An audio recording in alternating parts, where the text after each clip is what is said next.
வணக்கம். ஜோதிடத்துல ராசியும் லக்னமும் ஒருத்தரோட வாழ்க்கையை தீர்மானிக்கிற ரொம்ப முக்கியமான விஷயங்கள்னு சொல்லலாம். ஒரு ஜாதகத்துல லக்னம்ங்கிறது நம்மளோட உயிரையும், ராசிங்கிறது உடலையும் குறிக்கும். ஆமாங்க, நம்ம பிறக்கிறப்ப கிழக்கு திசையில எந்த ராசி தெரியுதோ அதுதான் நம்மளோட லக்னம். இது 2 மணி நேரத்துக்கு ஒரு தடவை மாறும். அதனால ஒரு நாளைக்கு 12 லக்னங்கள் மாறி மாறி வரும். அதனால தான் லக்னம் ரொம்ப துல்லியமான தகவல்களை கொடுக்குன்னு சொல்றாங்க. சரியா சொன்னீங்க. லக்னம் ஒருத்தரோட குணாதிசயங்கள், உடல் அமைப்பு, மனசு எப்படி இருக்கும், அவரோட செயல்பாடுகள், ஆயுசு, எதிர்காலம்னு எல்லாத்தையும் சொல்லும். ராசிங்கிறது நம்ம பிறக்கிறப்ப சந்திரன் எந்த ராசியில இருக்காரோ அதுதான் நம்ம ராசி. சந்திரன் ஒரு ராசியில 2.25 நாள் இருப்பாரு. அதனால ஒரே ராசியில நிறைய பேர் பிறந்திருக்கலாம். சந்திரன் மனசுக்கு அதிபதின்னு சொல்றதால ராசி நம்மளோட மனநிலை, எண்ணங்கள், உணர்வுகளை பத்தி சொல்லும். தினமும் பார்க்குற ராசி பலன் கூட இந்த சந்திர ராசியை வச்சு தான் சொல்லுவாங்க. ஜோதிட ரீதியா பார்த்தா லக்னம் தான் ஒருத்தரோட முழு வாழ்க்கையும் தீர்மானிக்கிற முக்கிய காரணி. ஆமாங்க, நம்மளோட ஆளுமை, சிந்தனை, செய்யற வேலைகள், அதிர்ஷ்டம்னு எல்லாத்துலயும் லக்னம் தான் முக்கிய பங்கு வகிக்கும். ராசி அதுக்கு துணையா செயல்படும்.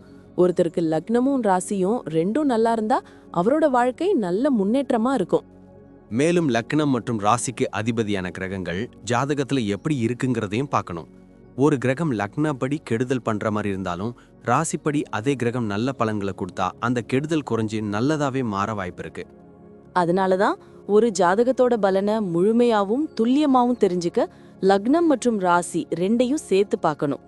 இப்போ நாம ஒவ்வொரு ராசி மற்றும் லக்னக்காரர்களோட தனித்தன்மைகள், அவங்க வாழ்க்கையில நடக்கிற முக்கியமான விஷயங்களை பத்தி விரிவா பார்க்க போறோம். இந்த பதிவை முழுசா பார்க்கறதுக்கு முன்னாடி நீங்க இன்னும் நம்ம சேனலை சப்ஸ்கிரைப் பண்ணலன்னா இப்பவே சப்ஸ்கிரைப் பண்ணிக்கோங்க. பக்கத்துல இருக்கிற பெல் பட்டனையும் கிளிக் பண்ணி வைங்க. அப்போதான் நம்ம போடுற ஒவ்வொரு புது பதிவும் உங்களுக்கு உடனே தெரியும். சரி வாங்க, இனி வீடியோக்குள்ள போகலாம். மச்சான், உன் ஜாதகத்தை நல்லா பார்த்துட்டேன். மீன லக்னம், கன்னி ராசி. நிஜமாவே இது ஒரு அற்புதமான காம்பினேஷன்டா. ஆனா கொஞ்சம் ஆச்சரியமாவும் இருக்கு. ஏண்டா, என்ன ஆச்சரியம்? ஏதாவது தப்பா இருக்கா? தப்பில்லப்பா, இது ரெண்டும் எதிர் எதிர் துருவங்கள் மாதிரி. மீன லக்னம்னா கனவுலகம், கன்னி ராசினா யதார்த்தம். வெளிய பார்க்க நீ ஒரு சாது மாதிரி, ஒண்ணுமே தெரியாத பாப்பா மாதிரி இருப்ப. ஆனா உன் மண்டைக்குள்ள ஒரு சூப்பர் கம்ப்யூட்டரே ஓடிக்கிட்டு இருக்குமே. கரெக்டா சொன்ன மச்சான். நான் வெளிய அமைதியா இருந்தாலும் மனசுக்குள்ள எதையாவது கணக்கு போட்டுக்கிட்டே தான் இருப்பேன். அதுதான் உன் ஸ்பெஷாலிட்டி. உன்ன ஒரு நடமாடம் பல்கலைக்கழகம்னு சொல்லலாம். ஆனா உனக்கு ஒரு சின்ன பிரச்சனை இருக்கு. உன்னை பத்தி நீ யோசிக்கிறத விட ஊர் என்ன நினைக்கும்னு தான் அதிகமா கவலைப்படுவ. ஆமாண்டா, நல்ல பேர் எடுக்கணும்னு ஒரு ஆசை இருக்கத்தான் செய்யுது. சரி, என் ஃபேமிலி லைஃப் எப்படி இருக்கும்? இங்கதான் மச்சான் ட்விஸ்ட். மீன லக்னத்துக்கு 7ஆம் இடமே கன்னிராசி. சோ உன் கல்யாணம் தான் உன் வாழ்க்கையோட டேர்னிங் பாயிண்ட். உன் மனைவி, கணவர் ரொம்ப ஷார்ப்பா வீட்டை நிர்வாகம் பண்றதுல கில்லாடியா இருப்பாங்க. நீ கொஞ்சம் சோம்பேறியா இருந்தாலும் அவங்க உன்னை தட்டி எழுப்பி ஓட வைப்பாங்க.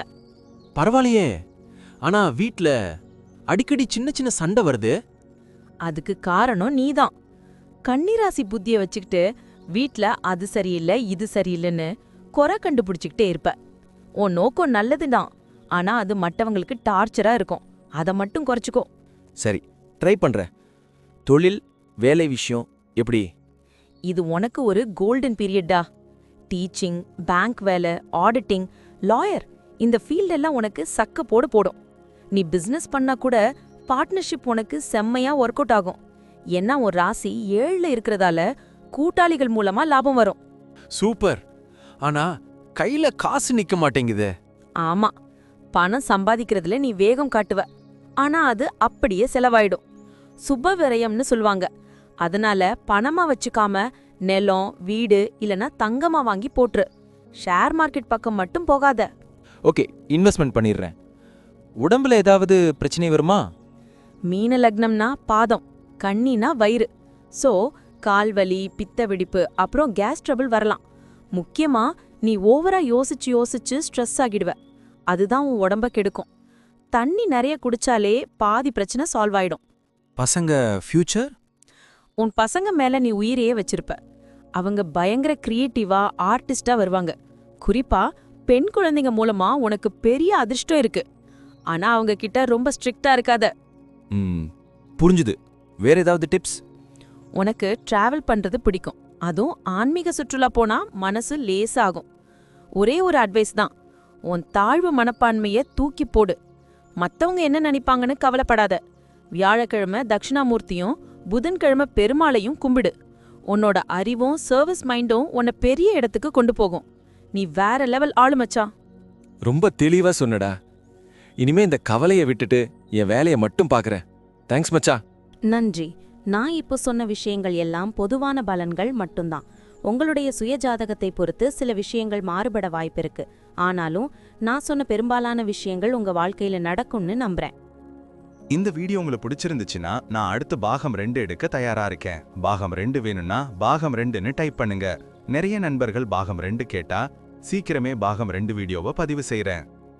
இந்த வீடியோ உங்களுக்கு பிடிச்சிருந்தா லைக் பண்ணுங்க, ஷேர் பண்ணுங்க, நம்ம சேனலை சப்ஸ்கிரைப் பண்ணுங்க, பக்கத்துல இருக்கிற ஆல் பட்டனை கிளிக் பண்ணி வச்சுக்கோங்க. அப்போதான் நாங்க போடுற வீடியோக்கள் உங்களுக்கு உடனுக்குடன் நோட்டிஃபிகேஷனா வரும். உங்களுடைய எதிர்கால வெற்றிக்கு என்னுடைய வாழ்த்துக்கள். நன்றி. வாழ்க வளமுடன்.